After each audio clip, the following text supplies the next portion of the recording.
Welcome to the Lawyerist Podcast, a series of discussions with entrepreneurs and innovators about building a successful law practice in today's challenging and constantly changing legal market. Lawyerist supports attorneys building client-centered and future-oriented law firms through community, content, and coaching, both online and through the Lawyerist Lab. And now, here are the co-authors of the Small Firm Roadmap and your podcast hosts.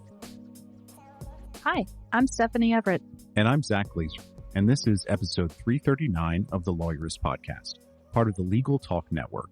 In today's episode, Stephanie is talking with Lab Legacy member Erik Pelton on branding your firm and potential acquisitions. Today's podcast is brought to you by Clio, Postali, Rankings.io, and TextExpander. We wouldn't be able to do the show without their support, so stay tuned because we're going to tell you more about them later on. So Zach, I thought today we'd have some fun because I was just sharing with you that my husband and I kind of snuck away the other night and we went to the casino for the first time in a really long time because of the pandemic, because our daughter's at sleepaway camp and we could. Yeah. And I think that's what you and I kind of concluded. Sometimes adults and spouses and people need to do things because they can. Actually, my father calls doing that. He calls that fishing when he goes to the casino or whatever. And I think that's a good indicator of what it is. It's a thing you're doing to relax, to blow off steam, to take some time for yourself and not think about anything other than what you're doing. Yeah. Like I sat at a poker table for 7 hours and honestly, like it was kind of silly. We didn't even eat dinner. Yeah. And when we finally wrapped up, all the restaurants had sort of closed and we found ourselves in a convenience store across the street from the casino buying Lunchables and I don't even know what, peanuts, like anything you can make a dinner out of. I know it was hysterical and we were just laughing at ourselves and just like so silly, but also like so fun. And it had been such a long time before we just kind of gave ourselves permission to be silly and we just had the best time. And you're right, like sitting at a poker table for 7 hours, I was not thinking about work or the dishes or my 401k or anything else important in life. Exactly. And you can do it with running. You can do it with canoeing. You can do it with plenty of things, but you've got to kind of reset that part of your brain. You're being a lawyer all day and you're thinking about things in the way that we were taught to think about them in law school. I think that it piles up this logical side of your brain and it weighs it. And you're kind of tipping over. You need to go do something that opens up or provides weight to the other side of your brain and lets you kind of relax. Yeah, and it re-energizes you and it does allow you to then tap into the work brain. I have had the most productive week at work. Yesterday, I actually had this moment where I was like, what should I do next? Because I couldn't believe how many things I actually got done. I probably didn't put all that together until just sitting here talking to you. But it's probably a result of it, like being able to have that relaxed brain and then approach my work with this new light for sure. And you just took a vacation and got away and got to see some family. And I'm sure you're feeling recharged. I am. It was nice. I sat on the beach and didn't do anything.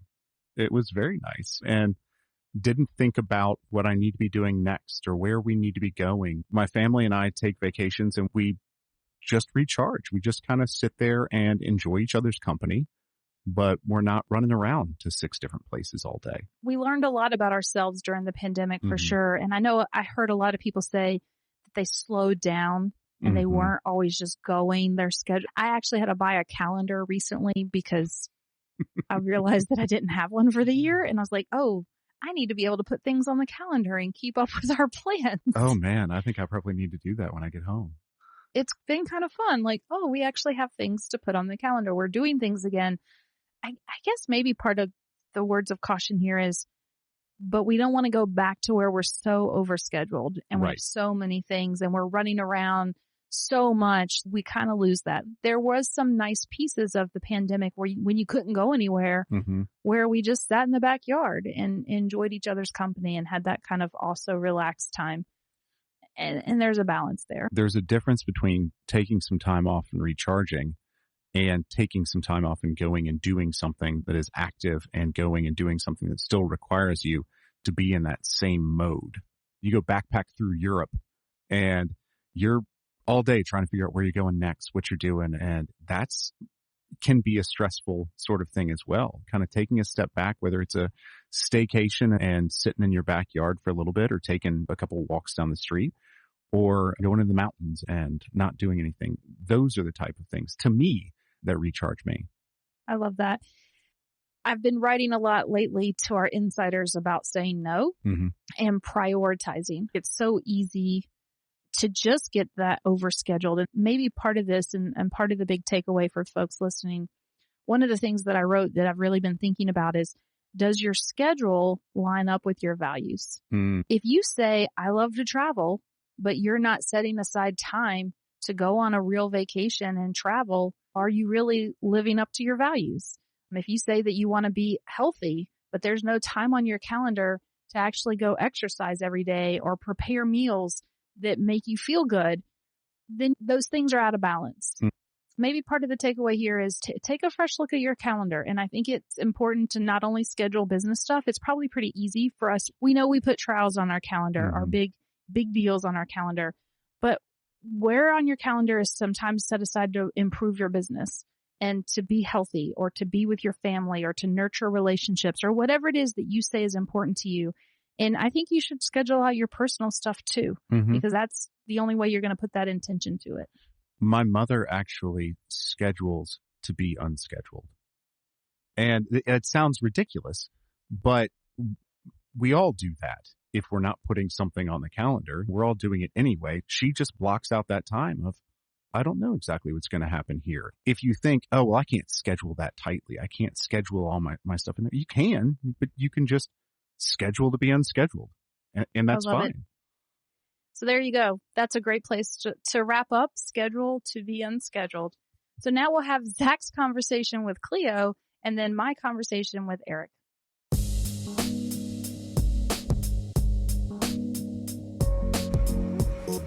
Hey y'all, it's Zach, the legal tech advisor here at Lawyerist, and today I have Joshua Lennon with me, the lawyer in residence at Cleo.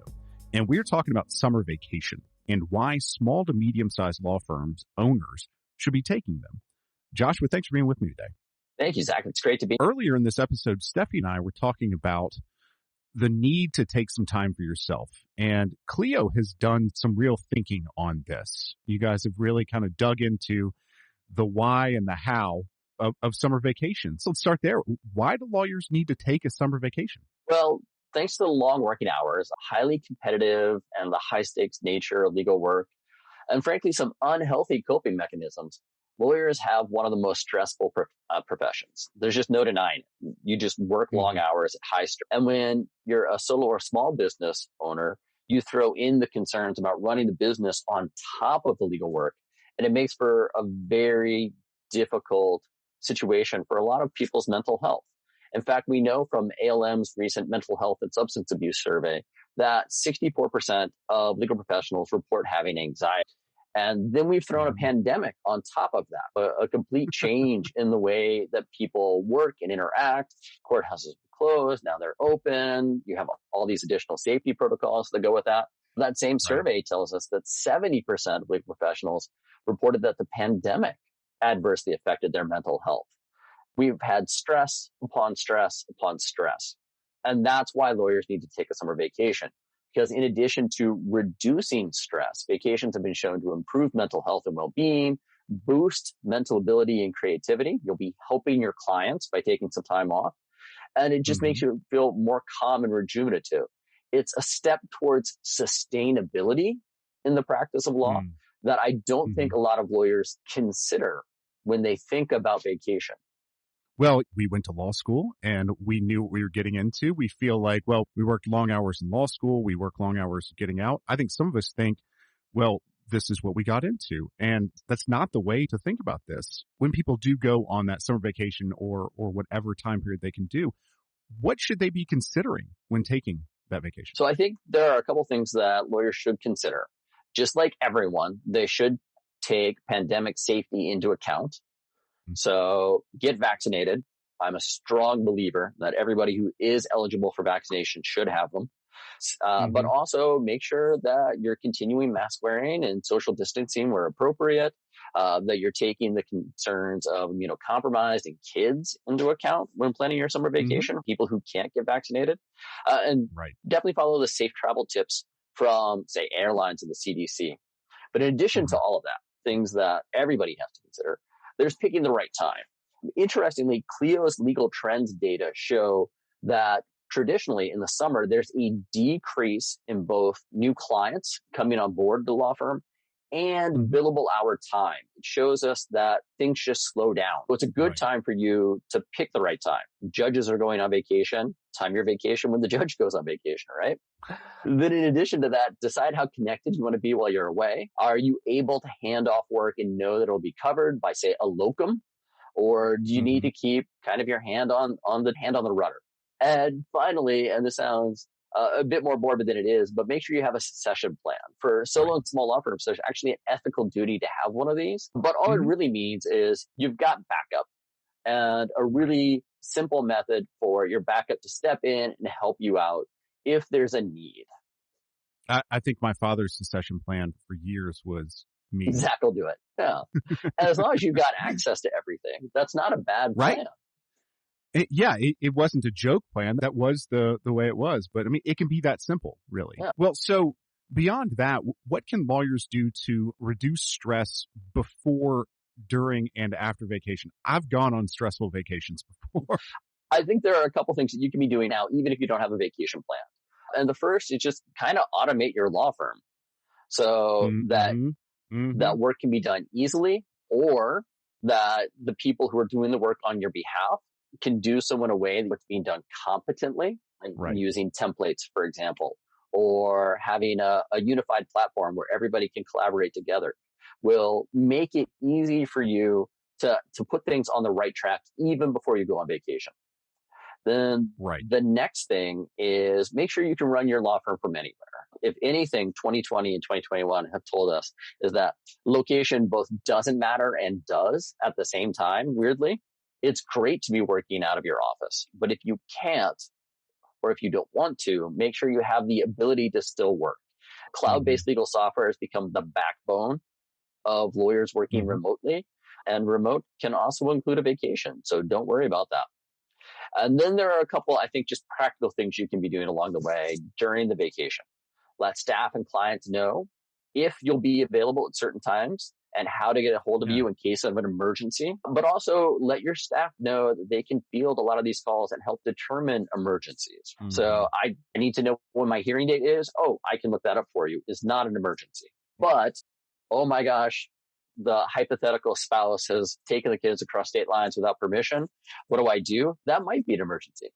And your staff will have the ability to contact you. Arrange for another lawyer, a locum, to cover while you're away. In Clio, you can easily share a matter with co-counsel for free, and they have access to your notes. They have access to the appropriate documents. They can even bill time on your behalf in your Clio account without them having to have their own Clio account. So it's a great way to get coverage on open cases without giving the keys to your law office away. Oh, absolutely. Yeah. And make sure you spend a few minutes on your inbox, going through the mountains of email and making sure that you let people know appropriately when you're not available. You set your out of office reply. That's appropriate. That way everything can kind of tie together and you're not facing that deluge of emails when you come back. In fact, you can do add-ins with Office 365 that'll help you just kind of sort through this and file it automatically. Like Clio's Outlook add-in will just grab whole threads of email and put it into your case files. So you can come back and find them later if you need to.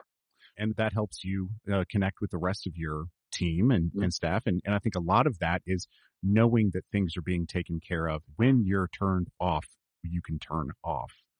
We've got all this information. What's Clio doing to help lawyers get a vacation this summer? So we want to actually both help lawyers get organized so they can take vacations and remove a little bit of fiscal stress on the vacation itself. So for a limited time, we've got an offer for new customers where they can get 3 free months with any annual plan. So new subscribers come, sign up for any plan price or any plan offering at Clio and get 3 free months. It's valid for all of our customers in North America and in Europe. And we just hope people come and try it. We've also got an offer for existing customers. We don't want to leave them out. And we're calling it Clio's Summer Fun, with a D at the end. And basically, for every referral you send our way that purchases Clio, we'll send you a $150 Visa gift card so that you can, close your summer out in style. One note, the program's only running until August 16th. So get those referrals in so you can have a great Labor Day weekend on us. Oh, that's great. Yeah. And I think by the time this episode airs, that's going to be a little over 2 weeks to get those referrals in. Well, Joshua, as always, thank you for being with us. This is a wealth of information. I would probably replay this again just to make sure we got all of it. And thanks for being with me. And we appreciate you guys being on every time. We love all the work the Lawyerist does. So thanks for having me. So in full disclosure, you are part of our Lawyerist Lab community. And in fact, even more so part of our new lab legacy community, which I don't even think we've actually really talked about publicly because probably people are listening saying, no idea what you're talking about, Stephanie. Maybe for people who've been through our lab program have figured out most things, not that you guys would ever admit to having anything figured out. We have another group, sort of the graduate program of where business owners go to connect and discuss ongoing issues and the next level issues. So all that's to say, welcome to the show. I'm super excited to have you here. Well, thanks. And I, by no means, have figured everything out. In fact, I was recently telling you that I'm still learning new things and adapting all the time. I mean, that's part of it, but everyone's so hard on themselves. Every time I invite someone on the show, they're like, I don't have it figured out. And I'm like, but you have a lot of it figured out. And it's always going to be an iterative process. I mean, I feel like if you've gotten to a point where you think you've done it all, then maybe I don't know, maybe that's like a failure point. There's always room to grow and learn and improve. Well, yeah, I would never be satisfied or happy being static. Growth and change is valuable. And the journey is where the fun is and where the learning and the exploration and meeting fun people along the way through Lawyerist and other places. One of the things I want to talk about with you today, especially, is this idea of brand. And I think it's kind of you're like a double expert because on the one hand, you do such an amazing job with the branding for your law firm, but also your law firm exists to help business owners protect their brand. We're super honored to have you here. And maybe just to kind of kick off the conversation, what is a brand or branding? And let's just start with that. Well, first, thanks for noticing my branding. I do like to at least try to practice what I preach. And it's astonishing the number of even intellectual property lawyers who are out there who don't have great brands or haven't taken steps to create their brands. But that's another story for another day. So when we talk about a brand, it's, of course, the name and the logo are critical elements of it. But for law firms, the name and the logo are often somewhat limited and boring. My firm is Erik Pelton and Associates, not a terribly creative or inspirational name.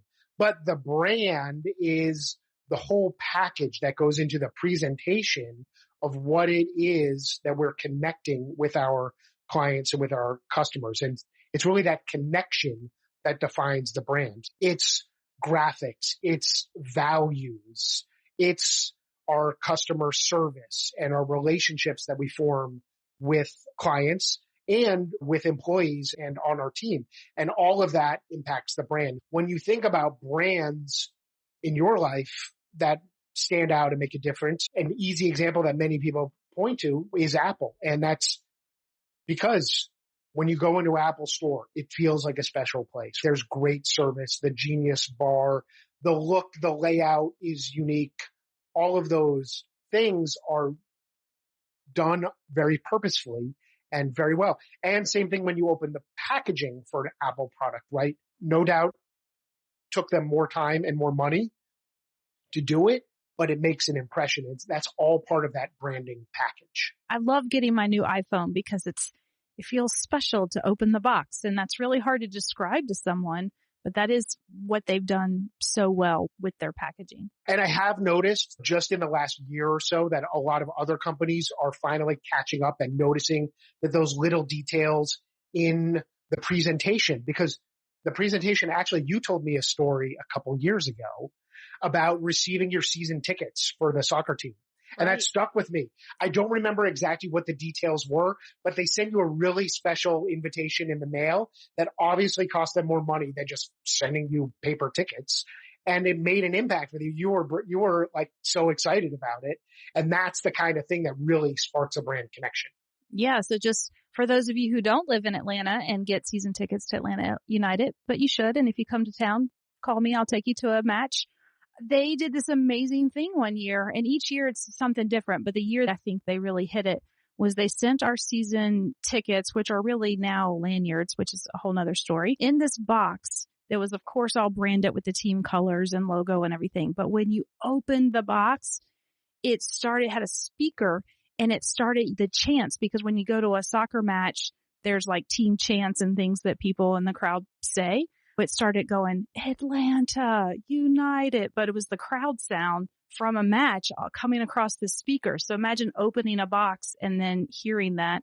And I think there's some singers out there that have done something similar with concert tickets and things. So, you just got excited about going to a match just by opening this box. Perfect. Because it's about an experience. It's not just about a tangible ticket or thing. I mean, with everything you're saying, it's so important, because I think it's so easy for us to think of brand or branding and just go logo, like the image that somebody sees, maybe the visual images that someone sees when they see our law firm.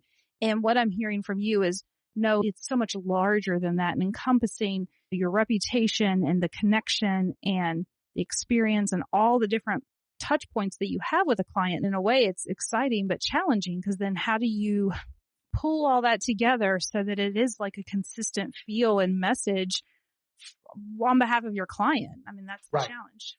Full disclosure, I have represented and represent Lawyerist in protecting their logo and trademarks, but it actually serves as a nice example here, with all information that's publicly available, of course, that Lawyerist underwent a logo upgrade 6 months or a year ago.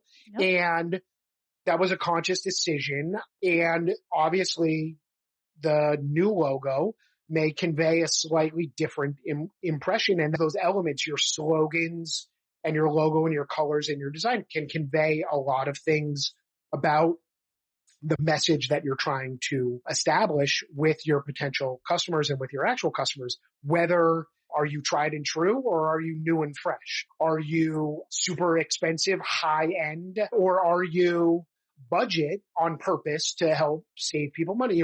All of those types of things can be conveyed through those subtle branding messages. What does that process look like if you're an attorney and kind of just approaching this idea? Are those the kind of questions that you should be asking yourself to sort of figure out how you want to be known? Absolutely. I think it should be purposeful. And I think that I personally, in having worked with tons of businesses and many law firms and legal businesses, think that expressing some personality, something about what you are or your law firm's values are that's unique and sets you apart, is tremendously valuable.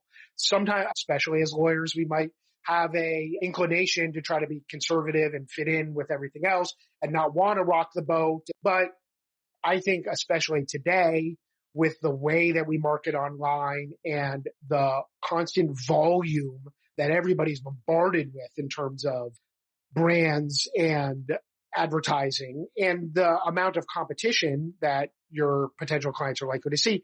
So my brand tied around sunflowers and making trademarks bloom since 1999 is the slogan. We sort of came up with that, and then we've really run with it and expanded it more and more over the last 10 years or so.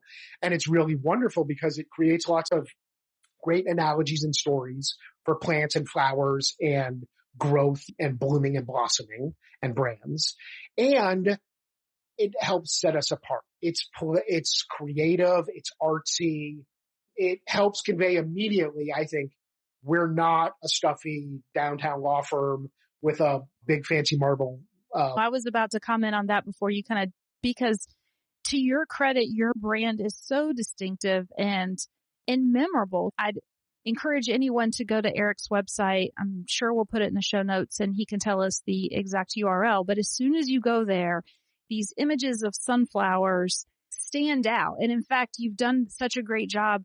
Like, I don't think I've ever interacted with you or your firm, quite frankly, without seeing those sunflowers. Even now, as we're recording this on a Zoom call, I can see you, and below your face is your logo. You've got like a sunflower with a line and then your name of the firm superimposed on there, which is really cool. And then it carries through in everything you do. I love it so much. And you were so kind a couple of years ago to send me what I think you normally give to your clients, which is a packet of sunflower seeds. It was nicely packaged and it had your sunflowers and your logo and everything on it. And I was like, this is so great. And I told you before we hit record, anytime I see sunflowers now, I think of you, because that's just the connection that happens in my head. Well, much appreciated. I'm glad you enjoyed the sunflowers. I actually just this morning came upon, sort of by accident, a great way to sort of test what others see about your brand. And that is, put your name or your law firm name or your business name into Google and then do the image search. Of course, the first few are probably going to be photo related, but hopefully if you do some marketing and branding, you're also going to have social media posts and other graphics and images and documents. And if you look at the first 20, 30 results that come up there and it makes a nice mosaic on your browser, is there some cohesiveness there? Or do the colors and the design really match? And then are they saying something? But the first thing is like, are they cohesive? And I guess it's a chicken and egg, because you want them to say something, but you also then want to use it cohesively. And that's where having a style guide, which is something that I admit I myself did not have for many, many years. We were a very small business. We knew where the logo files were, and I never really thought about it. But then in working more and more with businesses, and we made some sort of refresh to some of the branding materials, we said, let's put this in a style guide. And it's a perfect exercise because it makes you think about, okay, what are the colors we want to use? How do we want to place the logo? What fonts do we prefer, so that there's some cohesiveness to all these things? Absolutely. I look at our style guide at least weekly.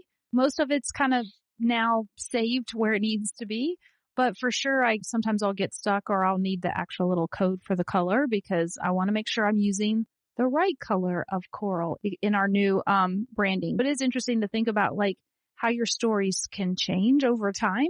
And maybe that's when you do a brand refresh. If you're listening to this and thinking, well, I've kind of had the same thing for a long time, if it's working for you, then great, stick with it. But sometimes you have an opportunity to step back and refresh and elevate. And we'd like to think that's what we did when we rebranded last year. It was like, okay, we had like black, white, red, really harsh, this typewriter font that, I mean, it definitely conveyed a thing. And then maybe had images of Sam's punk rockness skater person. And we were like, okay, maybe we can also be appealable to a broader audience. We softened. We went from red to a coral and from black to a blue. So there were subtle changes, but it felt great. And now sometimes when I look at those old images, it stands out, but now I'm like, oh, I like what we're doing now. I think the most important thing, and you'd probably agree with this too, is that it does need to be authentic to you. You don't try to be something you're not. Exactly. That's why I touched on briefly saying, I think personality is good. I think some expression of your hobbies, or again, what makes you unique? What values do you bring to the table?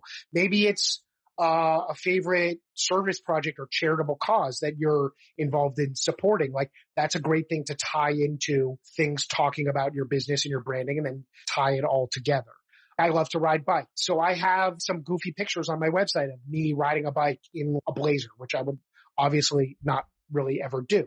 But it conveys that message of like, yeah, I like to ride bikes and exercise, and that's part of who I am. I'm not trying to hide who I am. I'm not trying to be the most bland version of myself ever, so I don't offend any potential clients.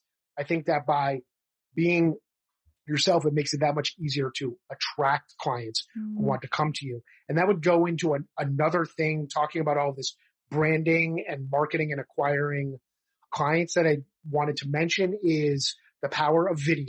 I've been doing videos for many years, but I've kind of stepped it up during the pandemic to doing even more.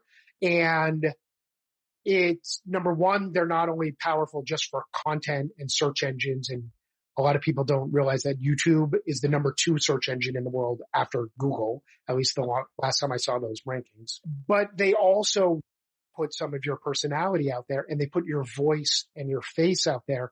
And probably the most frequent comment that I get from people who cold call me is, I saw your videos. They already feel like they know a little bit about me. We already have a connection, even though I haven't been talking individually to them, speaking individually to them. We already have a little bit of a connection. They know a little bit about my personality and things. I find that that's been tremendous for building client relationships. Awesome. I definitely want to pick your brain on that and get into some specifics. And I think too, with what you're saying, I mean, yes, it all rings so true. And I think by putting your personality out there and having those pictures of bicycles and sunflowers and all the things you have, it probably gives people a way to connect with you, right? Like people want connection points. So instead of it being really boring and being like, okay, I'm nervous and I have to call this lawyer, instead they're going to be like, hey, I saw that bicycle on your website. Or I know one of my friends told me that more people talk about the picture of her dog on her website than anything else when they call her, because they're like, oh, I have a dog. That's a connection, because people are looking to connect. So that's even more reason why you should infuse your personality. So let's take a quick break, hear from our sponsors. When we come back, I want to dive into video more because that's super important. Support for today's episode comes from Rankings.io, a search engine optimization agency working exclusively for personal injury law firms. Simply put, Rankings.io helps personal injury law firms dominate first-page rankings. You'll never have to chase them for an update or hunt them down for an answer. Your clients expect you to be accessible, and Rankings will meet that standard for communication and transparency. You'll have a full team of SEO specialists fighting to put you at the top of the Google search results. Personal injury lawyer SEO is all they do, so all of their processes, playbooks, and people are completely focused on generating qualified cases for your firm. Best of all, you'll be one of an elite few. Delivering exceptional service and results requires focus, so Rankings.io carefully vets clients before accepting them. They're an ideal fit for growth-oriented personal injury law firms. To see if you're a fit, visit Rankings.io. It's hard to keep up with trends when you're rushing to court and helping clients, but new cases hinge on topping the results page. You need a marketing partner to keep you informed and your firm growing. That partner is Postali. And you should know about Google Local Service Ads. LSAs connect you with folks searching for nearby legal services. LSAs show up at the top of the page, higher than maps and other listings. And the best part, you only pay if you're contacted through the ad. Appearing when somebody searches for lawyers near me has never been easier or more affordable, letting you focus on the law. LSAs are a great addition to existing PPC efforts or a standalone initiative. Quickly initiated by the Postali team, LSAs and a partnership with Postali can get your firm where it belongs. To learn more about LSAs and Postali services, visit postali.com/lawyerist and reach out for a free consultation. Support for today's episode comes from Text Expander. Text Expander removes the repetition out of work so you can focus on what matters most. Say goodbye to repetitive text entry, spelling and message errors, and trying to remember the right thing to say. When you use Text Expander, you can say the right thing in just a few keystrokes. Better than copy and paste, better than scripts and templates, Text Expander snippets allow you to maximize your time by getting rid of the repetitive things you type while still customizing and personalizing your messages. Text Expander can be used in any platform, any app, anywhere you type. Take your time back and increase your productivity. Show listeners get 20% off their first year. Just visit textexpander.com/podcast to learn more about Text Expander. All right, Erik, we're back, and you were just telling us how impactful using video in your marketing, especially recently, has been. And I think for a lot of people, it intimidates them, because the idea of being in front of the camera and having to hit record, and they think, oh, I'm going to have to do this 50 times and I'm still going to hate it and sound horrible. What advice do you have for us that are scared to hit record? I would say that authenticity of not being perfect, I think, is more valuable than being perfect. Perhaps it depends on your market. I'm not doing white collar criminal defense and charging $800 an hour. Maybe if I was, I would feel differently about it, but the authenticity is tremendously valuable, and it's certainly not expensive anymore to set up a decent video recording using a phone that's doesn't even have to be a brand new phone, using a phone that's within a few years old. And it doesn't cost, in the scheme of things, to actually build a little video studio or get some professional equipment is, I think, probably worth it. But all of that said is, like, you have to not be afraid to be on camera, to make mistakes. Paying for someone to edit the videos makes that a lot easier too. The worst case scenario, if you shoot a video and you don't like it or you say something wrong, you can just reshoot it. That was 4 minutes of time that I lost, but I gained the experience, and the second video is going to be even better. But once you start doing it, that rarely happens. One of my coaches kind of talked about Jerry Seinfeld, don't break the chain. He used to keep a wall calendar, and his thing was every day to write a joke. If he wrote a joke that day, he would make a big X on the calendar, and eventually it would look like a chain where all the X's were connecting. With video, he did a 100-day challenge for us. Every day for 100 days, we just had to shoot ourselves doing something. It could just be a quick 30-second video that we then popped onto social media. And it sounds terrifying, but then you kind of get used to it. All right, I guess I'm going to talk to this camera again for 30 seconds today. And you kind of get over it. Maybe even if you are hearing this and maybe you don't even post it, but you just do it. Do it every day, and you'll start to feel a lot more comfortable.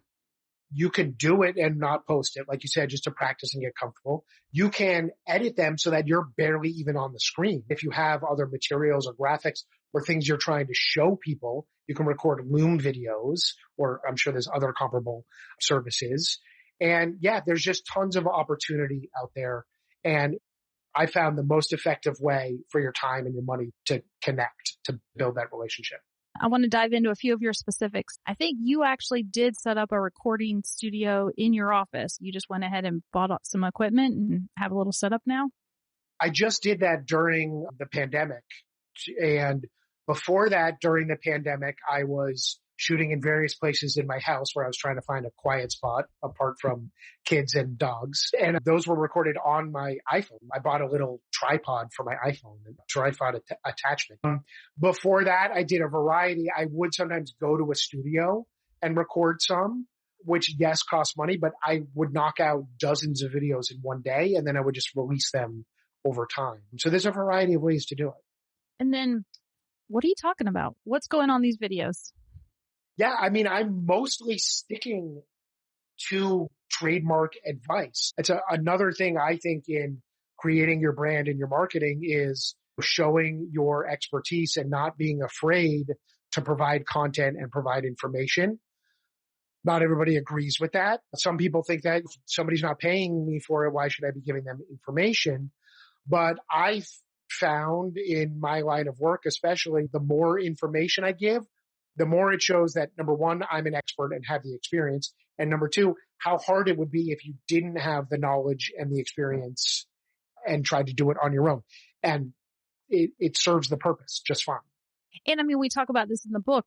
It's really what helps you establish yourself as an authority, which is what you want. You want potential clients to think of you as the expert, and what better way to showcase all the knowledge that you have in your head than by giving them information. And I know at first you said you're giving advice, but I would suspect you're really giving information because you're not giving them specific legal advice around their situation. Of course, general advice, like the value of having a style guide or what you need to do if you update your logo. General advice. Yes. Or like maybe why you even need to protect your brand in the first place. Like when do you need a trademark or copyright or any of those things that you know about that I don't. That's why I call you. And then you can use the videos also to explain more complicated things that come up all the time to actual clients or to prospective clients and drop them into emails. And that's something that I've tried to get better at doing and actually giving people a variety of formats to digest the information. So now when I do a follow-up after an initial call with a potential client, I send them an email, and the template of that email actually has more information about the trademark registration process, web version, the podcast version, and the video version. So they can, and they're all slightly different. They could certainly consume all three, but they also can have a preference if they want to pick whichever format they want. You're using this content in a variety of ways. I would imagine you're putting on your site. Is it getting pushed out on social? Absolutely. One of the things that I transitioned to over pandemic is I have a podcast called Tricks of the Trademark, where there's lots of branding and trademark advice. As long as I'm recording the podcast, I just recorded the video at the same time while I was speaking, much like we're speaking now, but not recording the video. And then I would drop it as a podcast, drop it as a video, and then I actually have a transcript made and drop it as a blog post. And for people, just to go back to the last item, for people who think they might be struggling to think of content or how to get things out on video, there are lots of articles, blog posts you can read. And even though I'm talking about trademarks and branding, I tell stories about something I encountered or something from a client where I'm not impacting privilege at all, of course, to tell a story, or you change some of the facts. Right. And that helps draw people in. Or I like to try to create graphics or visuals that I'm going to be able to build more content around. And then I use those as the focus of a video or a podcast, and it all kind of ties together. I love that. I mean, stories, obviously we can't disclose privilege or facts or really get close, but you can use those examples. It really helps clients and potential clients understand what the hell we're talking about. Let's be honest. I try to tell lawyers all the time, stop using lawyer language, because I bet you encounter this too. My husband will come home all the time with some idea and he's, hey, what's that trademark attorney's name?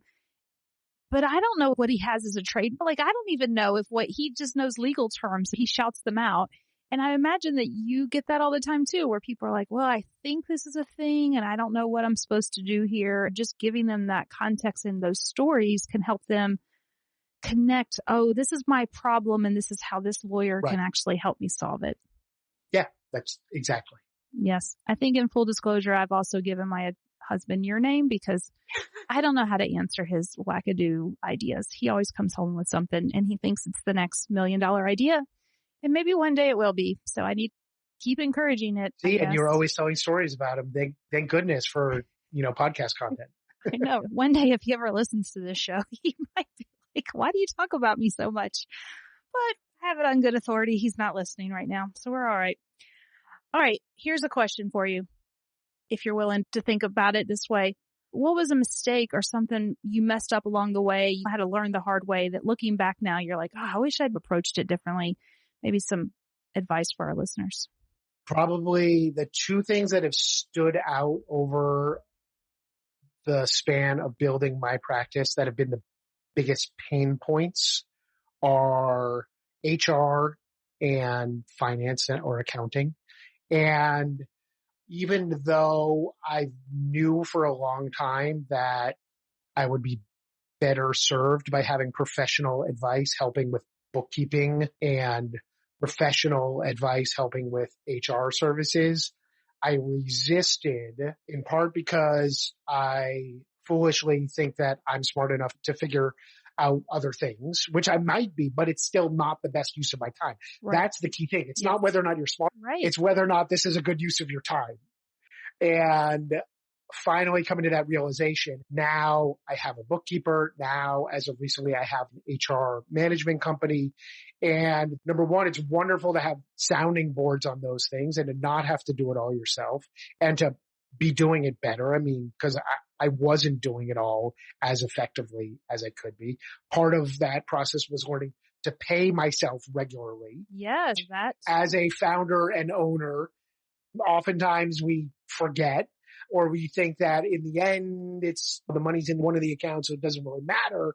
But I've come to see the wisdom that it wasn't truly acknowledging the value of my time and what it would take to replace some or all of that in different ways. I'm pleased to be paying myself regularly. Yes, I am. That makes my heart happy too. And you were sharing this with me before we hit record. I mean, when you started doing that, did it feel different or what changed for you, even though it was just a slight shift in how you were taking that money out? Well, number one, it was nice to feel different, to just have it be done and automated and not have to think about, hey, do I need more money in my personal account for that vacation that's coming up? Shoot, I got to now backdate how much time do I need to transfer the money or what? And then think about, well, how much should I transfer? And just winging it. So yeah, it's nice to just have that. And then the bookkeeper and the accountant can tell me, okay, you paid yourself, but now you have this much in an extra left, hopefully, and here's what you could do with it. So yeah, it felt good. Awesome. Well, I know this has been so helpful.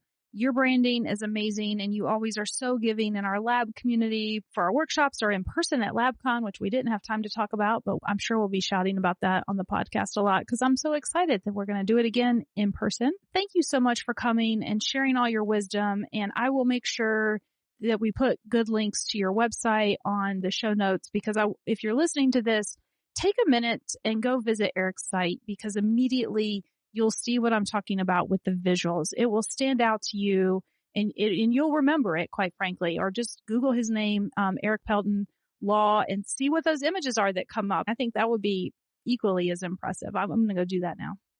Thanks. It's Erik with a K. I don't think there's another Erik Pelton with a C who is a lawyer, so it's not a problem. But yeah, always a pleasure. The Lawyerist podcast is produced by Bailey Tiller. Are you ready to implement the ideas we discussed here into your practice? Wondering what to do next? Here are your first 2 steps. First, if you haven't read the Small Firm Roadmap yet, grab the first chapter for free at lawyerist.com/book. Looking for help beyond the book? Let's chat about whether our coaching communities are right for you. Head to lawyerist.com/community/lab to schedule a 15-minute call with our community manager. The views expressed by the participants are their own and not endorsed by the Legal Talk Network. Nothing said in this podcast is legal advice for you.